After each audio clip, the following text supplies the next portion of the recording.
just strut in here. And before I get started, I have to, I've been meaning to do this, and I don't know why I didn't think about this earlier in the first half, but before we get back on track with the reviews, I got to give a couple shout outs.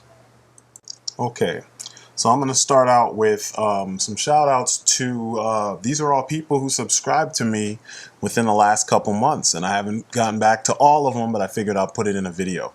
So I want to give a shout out to Dave San 1179, VF Wing, Blacklist X Hunter 32, I'm sorry 22, Higashi 2007, C Comba 30, Lame Sauce 85, CA Wild Wolf, Slena Girl 88, Trance 5, Proctor X Guru, Turian 100, Alpha Male 2073, Dumbass Reviewer, Marvelous 10301, The Punk 561, Justice League 7, AZAP 333, Aim Not, Black Melanin 88, and Dragon Buster. These guys all subscribed to me between the beginning of, I want to say January, all the way to now. So sorry it took me so long to get back to you guys. Things have been busy, but thanks for jumping in on this and checking out what I got to say. And I'm glad you dig my perspective, and I'm glad what I'm saying actually works for you in some way, shape, or form, So keep watching. I promise I got more good shit on the way. So on with the reviews. Okay, so I'm going to start off with these guys. I actually got these guys for Christmas, and I didn't get a chance to review them, but I took some pictures, and I just found them as I'm doing this haul review video. And I dig these guys. These are the Mars officers. I dig them. I know a lot of people had issues with them because the helmets fit kind of funny, and they have those, some of the joints and things from the Neo Vipers, but I actually dug the Neo Vipers and the Elite Vipers and all. I dug most of the Viper variations from Rise of Cobra, and I use them. They're pretty much, for me, they're like Destro's, soldiers. So for me, these are cool. I hate the feet, though. I'm going to give you guys that. The feet on some of these are horrendous, as you can see with the foot of the lead, the squad leader, on his what is it? Is his right leg? I guess it's our left, his right. It's pretty bad, and I mean a lot of the Vipers, the Neo Vipers, had that. But overall, I dig these figures. They look pretty badass. They look tough. They you can switch the loadout between the pulse pistols or the pulse rifles. And I dig the rifles. I mean, you have two different types of rifles, because you remember they had the semi-machine gun type things, and then they had the ones that shot the big burst in succession. I dig those. I dig the fact that they look like overpowered Cobra Troopers. I dig the Shredder / Darth Vader helmets. It gives them a more, like a higher rank, a look of higher rank. And I like the web gear. The web gear is nice, as opposed to the big clunky turtle shell armor that they were sporting before. So, these guys were a win situation. My wife picked these up for me, and she found them on Amazon for a good price. So, I think if you like variety in your troops, here you go. And I think they go for like $11. It's a pack of 3 for like 11. You get a couple of these, and you got a decent little squad. So pick them up if you see them. They work really well. Okay, so here's another Renegades figure that I saw about the same time that I got Lifeline, Airtight, Scarlet, and actually not Scarlet, I'm sorry. Lifeline, Airtight, the Cobra Trooper, you know what I'm talking about, from Renegades. This is a Zombie Viper. I didn't really even know too much about this figure. I just knew that they were going to make one, and I saw a picture of him on His Tank forums, and I was like, holy shit, I might want to get one of these guys. And at first I thought, these guys are kind of just Hasbro's cash in on the whole zombie thing, but I remember my brother was really big into the Eco Warriors back in the day. So I was like, I remember they had some kind of zombie something back in the day, and they did have a zombie, a Toxo Viper or something like that, or Toxo Zombie, Toxic Zombie.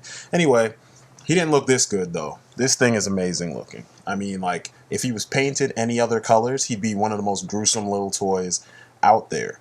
And his accessories are the thing that, for me, make him kind of a must-have, because he's kind of a toy that bridges the gap between the original, you know, Real American Hero G.I. Joe stuff and Renegades. You see he's got the blue compound Z inside his veins and throughout, which kind of throws back to the, what were they called? Nano Vipers or something? Whatever they were called. Those sludge-looking Vipers and Renegades. And then you have the whole zombified, ripped-up former Cobra soldier like the Toxo Viper or whatever he was called, Toxo Zombie. But I dig it. I dig it a lot. I mean, I don't see a lot of use past the Compound Z story, because I mean, if you actually pay attention to what's going on, you see that canister. It's part of something that's been introduced in, at least to my knowledge, it was introduced in the 30th anniversary wave, and it's kind of cool, you know, chemical or Compound Z. It's chemical biological warfare. You know what I'm saying? It's kind of awesome that they actually introduced that into G.I. Joe, because, you know, I've always wondered why they didn't use that kind of stuff. But I mean, as far as this figure goes, look at the details. The texture on his harness, the little canister, the Compound Z canister. That shit's amazing. Now, it looks like he uses a lot of tooling from the Shock Trooper, or the... Actually, the Shock Trooper had it first. So his upper body, upper shoulders, and upper legs and stuff. But look at that face. Straight out of Dawn of the Dead. I mean, it's kind of crazy that they managed to pull that off. You see how, like, skin over the top side of his head is, like, ripped open. I mean, just imagine if that was painted kind of, like, pinkish or reddish with blood and whatnot. This would be a gruesome figure. I probably wouldn't be able to let my son play with it for a little while, because he would be definitely thinking about this thing at bedtime. But this is really cool. If you could manage to find 5 of these or 4 of these or something like that, I say 5, so you can have one you paint a little bit differently and then keep the rest looking like this. This would be an awesome little crew of zombies to have, you know. I actually prefer making zombies out of busted up existing figures like cheapo, maybe the True Heroes or Chap May soldiers that come along with a lot of those cool vehicles. But this one actually takes the cake as far as zombies go. I mean, this is like some really, really awesome shit, you know, for lack of a better word. Now, I can't have a zombie Viper without explaining where this stuff comes from and having the figure that directly ties into where all this shit comes from. I mean, it just wouldn't make any sense at all. The man in orange is responsible for the zombie Vipers. We could call him Agent Orange, but that'd just be too generic and too obvious. But this is the Hazard Viper. Now, I actually got him a while ago. I have 2 of them. I figured these guys would be responsible for spreading this stuff around. They'd also be responsible for working with the doctor. So you'd have 2 of these guys kind of side by side that help him come up with his fucked up, you know, chemical warfare agents. And I figured we could, and my son and I already jumped into this, we're doing it now, is have, you know, the Hazard Vipers running around causing havoc in certain parts of the world, turning people into zombies, and using the zombie Vipers as their means to spread, you know, mass panic throughout the world, you know, and whatnot. So it's kind of cool. And we've got specially trained Joes right there on the scene to help deal with it. These tendril-like arms kind of make this figure for me, because when was the last time we got something like this for freaking G.I. Joe? I mean, like, when you really think about it, we've never really gotten anything like this for our Joes. And it helps add to the, like, awesome factor of, you know, Joe's fighting outlandish shit. I mean, this is what I was saying way back in one of my early reviews, is that more Joes need to fight, the Joes need to have the more realistic edge with a tiny bit of sci-fi thrown into them. And then the Cobras need to be all the way out there and crazy, you know?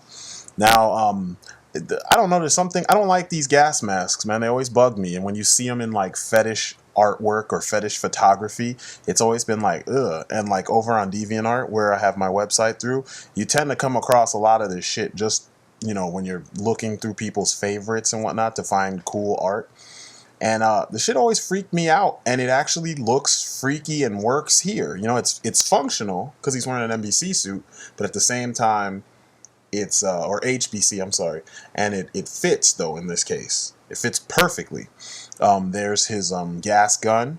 You can tell it actually does work. You can fill up the backpack a little bit with water, and then press the button, and it will shoot water directly from the backpack to the gun. Now, unlike a lot of the other wires that you've seen on some of the figures that I take off, this wire is pliable. Now, I don't understand why they didn't just use the same type of wire, but I guess form follows function and whatever. Here's the infamous Compound Z. Now, I haven't decided what, in my mind, the Hazard Viper is inhaling in there, because he's got toxic chemicals connected to his mask. But I mean, maybe it's nanomites or something like that, or nanomachines. I don't know. But as you can see, the Compound Z is blue. So is the canister stuck in the back of the Zombie Viper. So it's this guy's fault that we have Zombie Vipers, and I like it. Put him at the forefront, have him behind a wall of Zombie Vipers, and then give your Joe something to point at. Now these guys, G.I. Joe Renegades, Cobra Troopers. I like them because they're kind of simple.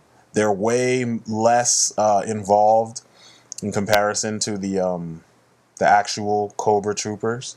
You know, the Cobra Troopers regularly have, you know, more tactical looking gear, whereas like everything that was designed for this TV series has a similar look, you know, as far as like flak jackets. You know, they're wearing the really high up, almost bomb disposal looking, you know, heavy SWAT flak jackets, or, you know, bulletproof vests. Pockets are really big and pronounced, and a lot of people are just wearing pants that flow, which is pretty real world military, because they don't always tuck their pants in their boots, although there are places and certain areas where you have to do this because it's more functional. This way you keep your feet, you keep your pants out of the getting the you know, range to get caught on things, I guess. But you have two heads. You have the head I showed you first, then you have this head. So if you want to give your oppressors a face, there you go. But all in all, this is just a really simple figure. He comes with only those three things in his extra head: the baton, the rifle, and the you know, his handcuffs. But you know, all in all, it's a simple figure. No special articulation or anything. So he's just a troop builder. So if you like these guys, pick them up, give your Renegade something to fight.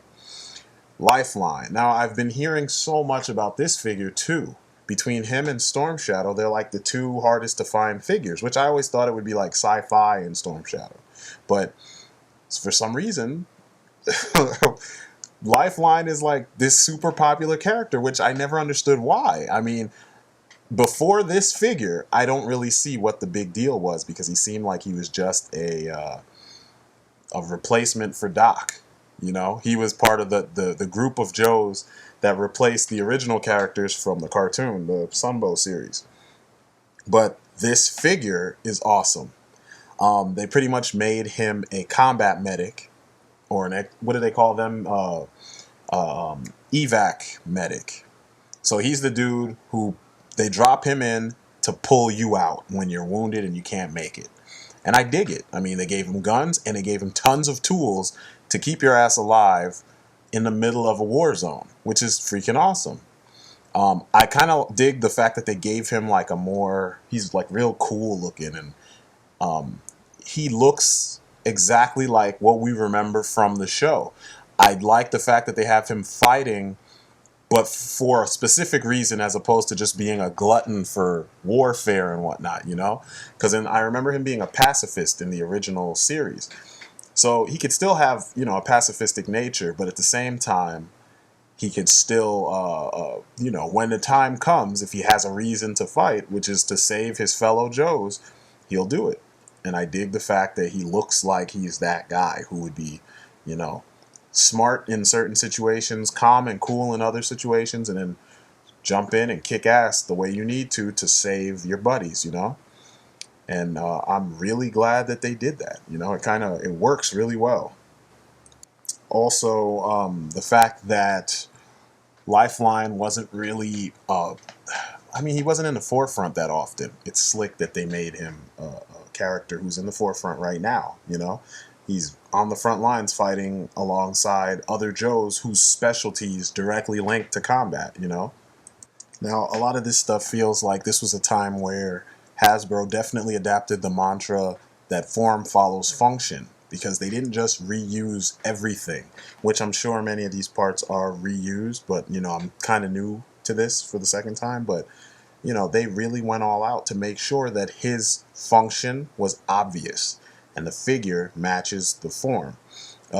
What I don't like is the syringe thing, but I'll get to that in a second. It doesn't really stay in the holster on his chest, so usually I put other things there. But I love how everything else feels like it's something that he will actually use in some kind of situation. Like this whole stretcher, gurney, whatever you want to call it, it is functional. I can see a helicopter picking him up, picking someone up out of here. I mean, I can see people carrying it. It's got the right kind of little areas for that. So all in all, this figure is a must-have if you want your Joes to seem a little bit more tactical and you want to have all the areas filled, all the specialties filled for your G.I. Joe team. So he is a definite must-have. Now, I don't agree with the prices that I see for him because he's a medic.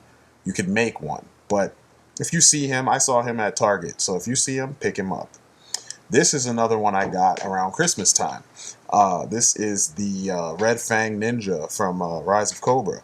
Now, I dig the Rise of Cobra line. I know there were a lot of cheesy reused figures, but this guy kind of felt like a throwback to Night Creeper in the Rise of Cobra style. And I dig it because I had Night Creeper and someone stole him when I was a kid. Like I said, G.I. Joe and me, we go way back, but it was like in increments. I watched the show faithfully, and then I had a handful of toys at any given time. But anyway, this guy is really cool. He reuses a lot of parts from the Neo Vipers, from Storm Shadow, and a couple other characters that I don't really know too much about. Like that head is like a Firefly or a Cobra Trooper from the 25th anniversary. But I really like this look. He looks like the almost like the recon guy, you know? You throw him into the heavier situations, and he's, you know, behind the scenes just getting all kinds of intel, and if you happen to see him, it's all over. And it'd be cool for him to be your little, like your preview to the ninjas that the Joes may happen to fight. And I think he will fit in perfectly with the Retaliation figures, you know, because a lot of those Retaliation ninjas have gear all over the place, you know, web gear on top of old school ninja robes. And, you know, I think it's a nice, it's almost like Snake Eyes, but an evil version, you know? It's like the commando version of the ninja. And I dig it. It's nice, you know? This next Joe, he seems to be right now in this particular wave, I think it's wave 3 of the 30th anniversary, he seems to be the hardest working man in the group. And this is Airtight. Now, I wasn't a big fan of Airtight back in the day because I can only remember one episode of the original cartoon. It was the one called The Germ. And it's the only episode I really remember him in. I mean, I've seen him like as a supporting character in other episodes, but didn't really know too much about him. But this figure made me want to go back and research. Now, Airtight here is G.I. Joe's hostile environment and chemical specialist. So pretty much he would be at odds with the Hazard Viper, which indirectly would make him, or actually directly, would make him responsible for G.I. Joe's defense against the zombie Vipers. So his job would be figuring out as much about chemical or Compound Z and how to counter it. And he would have his work cut out for him because there's a lot of Compound Z going around these days. So I figure when I was looking at the lineup of characters, I was like, why did they pick Airtight? He was so corny.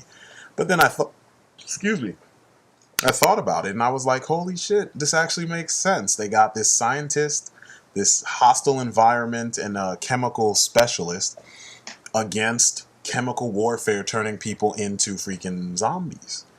It's genius. It actually makes more sense than it seemed like it did initially. So I got one of these for my son for his birthday.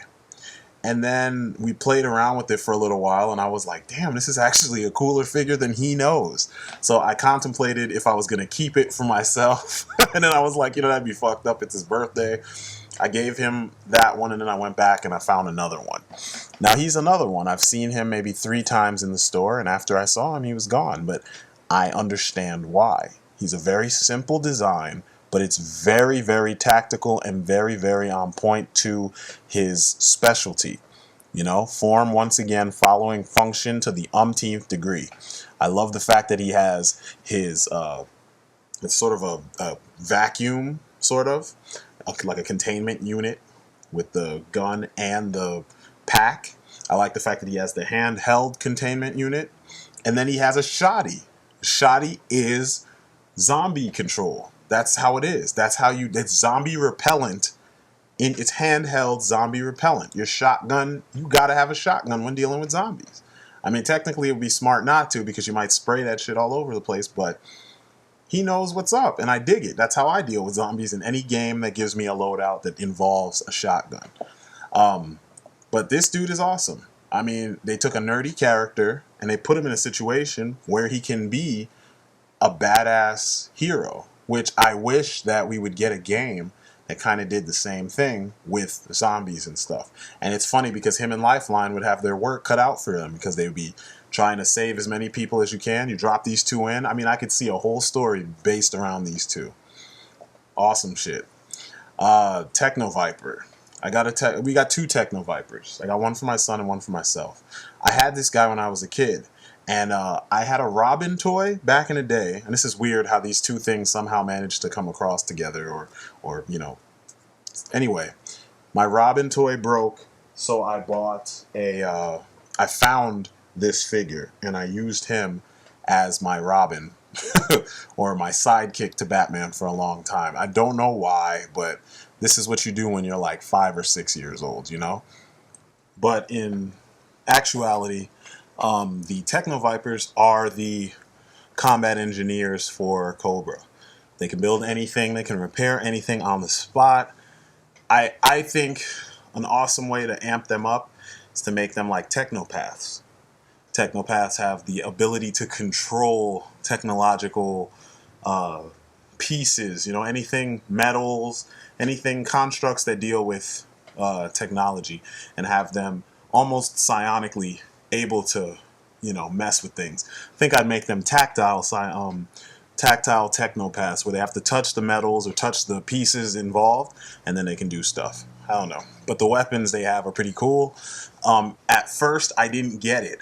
I was like, why does he have like a hammer and these pincher things and a freaking, like a, not a crowbar, I'm sorry, God, I don't know why, a monkey wrench, a giant monkey wrench. But it's not. I mean, technically one of them is, but he's got cutters, he's got a hammer, and they're all building tools. At first I was like, does he torture people? Because when I found this toy the first time, he had exactly the same weapons. They just were really oversized for the figure.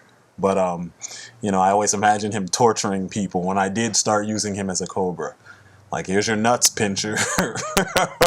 But, you know, I know now these are cutters and stuff. I don't know. He's an interesting character. I mean, I wouldn't probably get that many of them. I know you would need a few of them. Maybe I'll get 2. Because for me, the more important they are, you know, to the grand scheme of things, I think there'd be less people in that position. If they're just fodder, then you get, you know, 5 or 6 of them. I'm not one of those people that's trying to win any medals. I'm not trying to have a billion of everything. I feel like he would be the perfect counter or opponent for sci-fi because they're kind of similar, except for the fact that the Techno Viper uses all his gear to build things, not just to destroy stuff, whereas sci-fi is just tearing shit up. But you can see they share some of the same tooling. Their shoulders, they have similar pieces in their shoulders. Their forearms are similar. But gear-wise is where they really share, you know, the concepts, you know, conceptual, I should say. Conceptually, they share a lot of things, not so much tooling-wise. But, you know, he's an interesting character. Kind of got that Cylon vibe going on from Battlestar Galactica. But these guys are kind of scary. Now, these guys, I like these guys a lot. I actually thought these were, when I first saw them, I thought these are what the Vipers in general, Cobra Troopers or Neo Vipers, were going to look like. And I found out that this is an Elite Viper. And they look very elite. They only have a few weapons, and they just have this foreboding, I don't know, this thorough look to them. I dig it. They look like the type of guys that are so badass that they would use their gun sideways, and it would actually be effective, you know, like the Metal Gear style of effectiveness. You know, you do things that look badass, but then there's a reason behind why you did it that way. And you could explain it before you kill the people that you tried to kill. I think he's that kind of character, and I like him. I only got 2 of them, and I see these guys as like really hardcore merc type, you know, elite troopers. You know, there'd be the guys that you send in, only 2 of them, maybe 1 of them, and they cause like a whole battalion worth of damage and destruction. The detail throughout this figure is phenomenal. His articulation is awesome because his gear actually fits perfectly around his body. His guns are nice. There's the pulse pistol I was talking about earlier. I really dig those things. I've got tons of them because they came with just about every villain from the Rise of Cobra. I like his, I think that's an MP5 or an HK5. Looks more like an MP5. It's pretty nice. I only have a few of those because only a few characters actually came with those. I love the weathering on his gloves and on his armor. The backpack actually having a little storage space for an axe. We used to put shotguns in there because there was another Viper, I think it was the Viper Commando, who came with the same backpack, and you could put he came with a shotgun there. But this guy just looks thorough. Like, you just don't want to be dealing with this guy. Like, if you happen to find him and freaking Firefly together, or 2 of them and Firefly, you're in trouble. So, I don't know. He's an interesting character, and I love the design. I think this figure represents that time where they were actually thinking past what was showcased in the movie. Characters seemed a lot more badass than their film counterparts, and I really dug the fact that there was a general sense of preparedness with a lot of these characters. They were overly armored, heavily armored, I guess I should say, and the design didn't stray too far from what you would probably want as far as gear to protect you from the kind of heavy weaponry that the Joes would be, you know, carrying. So anyway, that's been my haul and review. I got more stuff on the way. I'll show you some of the DCUC stuff I picked up. And as always, check me out at www.lordnephilim.deviantart.com. Peace, everybody.